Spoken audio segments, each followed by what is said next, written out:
So imagine a YouTuber that makes a movie that is completely self-financed, all the marketing done by himself, and actually ends up hitting #1 on the box office charts, to only be taken off the charts days later. Say hello to the YouTuber Markiplier, whose entire career has been built on YouTube, to now even releasing his own entire movie. And now everybody's talking about how allegedly Hollywood is shutting him down. And I mean, this was right when it started to do really well, only for some people to notice something strange going on. On the big box office chart, Iron Lung just dropped and ended up in 20th place, which made no sense because the movie on release hit #1, hitting a gross of $9 million in just the first day. This whole thing kicked off the conversation about whether Hollywood was trying to downplay a YouTuber's success or if it was just a glitch that looked very suspicious.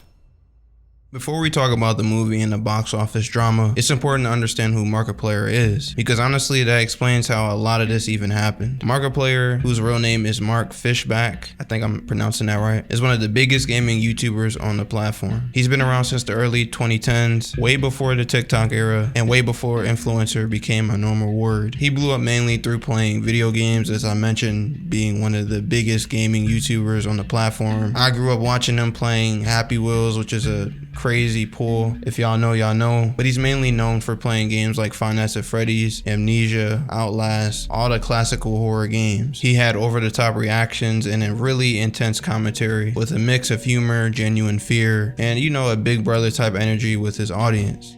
Hello everybody, my name is Markiplier. That wasn't so impossible. Oh God! What?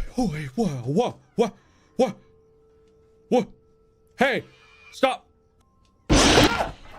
I'm fine, my headphones are gone! Okay, so the first night is never usually that bad in any of the games, so I'll play through. Over time, he wasn't just a guy who screamed at jump scares. He pretty much built a whole brand over time on YouTube. He did things like skits, podcasts, story-based projects, massive charity streams, raising millions of dollars. He did a bunch of different things on YouTube. So to his audience, he wasn't just a random creator. He was someone that was consistent over a decade, who obviously built trust by interacting with his fans in many different ways, and also by finishing big projects that he was doing, not just talking about it. By the time his movie came out, he already had tens of millions of subscribers, a huge following across multiple accounts, like it's not even funny, and most importantly, had a fan base that didn't just watch him passively, but some dedicated supporters that genuinely show up. And that's pretty much the key difference here. This isn't a brand new creator suddenly dropping a movie. This is someone who's been building a relationship with his viewers for years, and then cashing in on that, not for a product, not for a sponsorship, but for a full-length horror movie that he was obviously passionate of doing. Now, Iron Lung started as a tiny indie game in 2022 by David Sinzminski. I think I'm saying that right. The setup for the entire game is pretty simple. You're pretty much a convict that's sealed inside a rusty metal submarine where you're basically forced to explore an ocean full of blood on a distant moon. It's not a big open world game with like crazy CGI monsters in your face. The main thing is pretty much the atmosphere and just the fact that it's very claustrophobic. So pretty much Markiplier played this game on his channel and it clicked with his audience. But for him personally, instead of leaving it as another good horror playthrough, he decided to adapt it into a feature film. I want to show you something. I've been talking about it for a while, but I don't think I've ever shared footage of it. And this is a little behind the scenes of Iron Lung, so it's not spoilery, but it's kind of peering behind the curtain a little bit. So what you're seeing in front of you is the set. It's kind of hard to wrap your head around because you don't really know what you're looking at. It's like a house being thrown around, which is basically what this thing is. But this is the NACMO. This is the thing that we used throughout production, driven by this guy over here. We call him Nickmo. Really fun to work with. Well, pretty much everyone on set was really fun to work with. I could sing their praises for a very long time, and I probably will. Wow, it's hard to even put into words what this is like. We started with around 60 theaters, I think, actually. And that rose fairly quickly, but 60 was the start. And now we're up to 1,578 after so many years of working on this. Always having in my mind that I'm like, I am going to bring it to theaters because I believe it deserves to be in theaters. And now Regal has picked it up. Cinemark has picked it up, AMC has picked it up. Pretty much every major movie chain that you know of in the United States has picked it up. I'm very grateful that it's now on like it's it's wild. Yeah. It's been so hard. It's been so to juggle all of this for so long. I just never expected something like this. And with this, he did not go the normal route that most people usually would go. He didn't sell the whole idea to a studio and hand it off for someone else to write and direct. He pretty much wrote the script, directed a movie, starred in the movie, and self-financed the entire project. The reported budget for the movie was around $3 million, which was paid out of his own pockets and resources. You're talking about a YouTuber who literally bet millions of dollars of his own money on a movie based on an indie horror game that he loved. Like, I'm sure some people didn't believe this movie would do half of what it did. So opening weekend for this movie from January 30th to February 1st, from box office reports, the US domestic gross was about 17.8 million, and worldwide it was 21.7 million in the first weekend, which is absolutely insane. I mean, this is literally coming from a YouTuber. I can see why Hollywood was hating. This pretty much put Iron Lung at number 2 at the US box office for that weekend, right behind Sam Raimi's horror film Send Help, which is around 20 million domestic. But on the opening day, which was Friday, Iron Lung was actually number 1 in the US box office, around $9 million in just one day. And it held that first place spot for a good chunk of the day, which is again absolutely insane for a YouTuber to even hit number 1. I mean, bro, Sam Raimi's movie was literally right behind him. And obviously we all know that it wasn't going to be number 1 for a long time. I mean, it's Sam Raimi. He's a very, very well-known director in movies. But obviously days later, the movie cleared 20 million globally, which was 7 times more than its $3 million budget in basically a weekend. No giant studio slapping its logo all over the movie.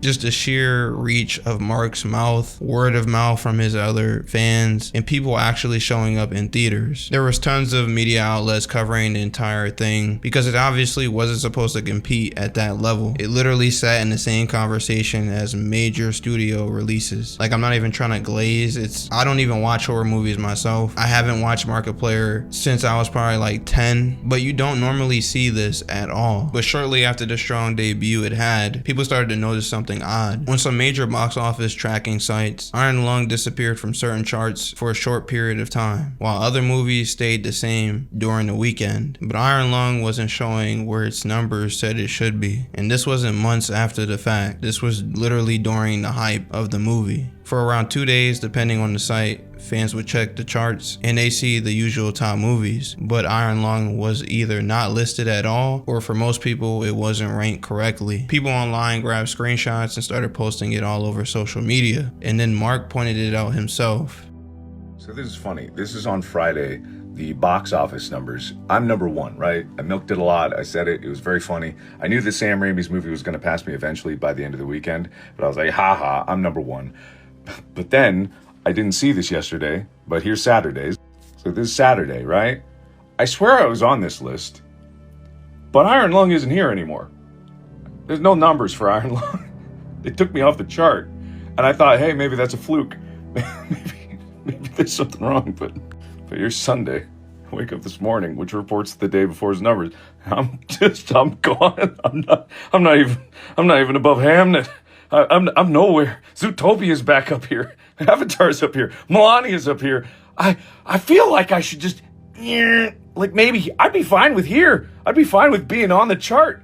Why'd you take me off the chart? I feel like I deserve to be on the chart.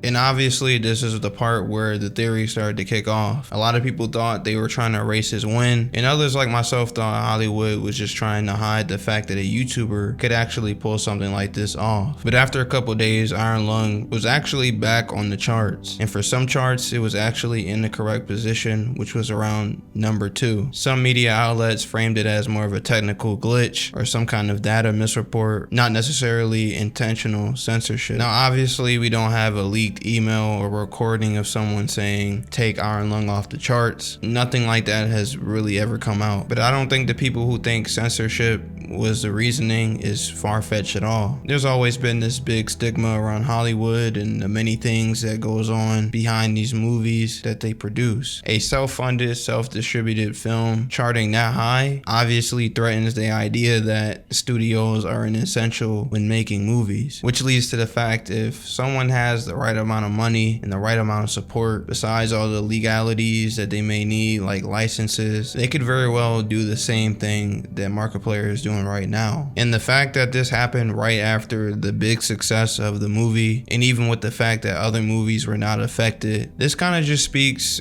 even more to this point. But even if this was just a glitch, people were already ready to believe it was censorship in seconds. And that just tells you how creators and audiences feel about Hollywood's attitude toward people who don't go through the normal ways of making a movie. So even if you completely ignore the chart drama, Iron Lung itself is still a crazy movie. It shows that a creator can go wide without a studio. But obviously the demand from fans was pretty much the driving force for the movie. And this just shows that it's not that easy, and it's honestly not that cheap either, but it's clearly possible. An online fan base can replace ad money anytime. You don't need giant billboards, you don't need TV commercials or ad blitzes, just years of trust with your community, and obviously just a few posts saying, hey, come watch this movie. And so from what we know publicly, there's no solid proof of a top-down order to erase it from the charts. The most likely explanation is probably some type of data glitch that just looks really bad on the outside in. But the bigger truth is Hollywood definitely is very controlled in how they move with movies in general. And a lot of people already know that they don't want outsiders inside. A YouTuber wrote, directed, and starred and paid for his own film that got into thousands of theaters, and just showed that you didn't have to go through these big studios spending millions of dollars just to market a movie. But let me know what you guys think about this entire situation in the comments below. Do you guys actually think this was a glitch, or do you guys think that this was genuinely Hollywood trying to shut Markiplier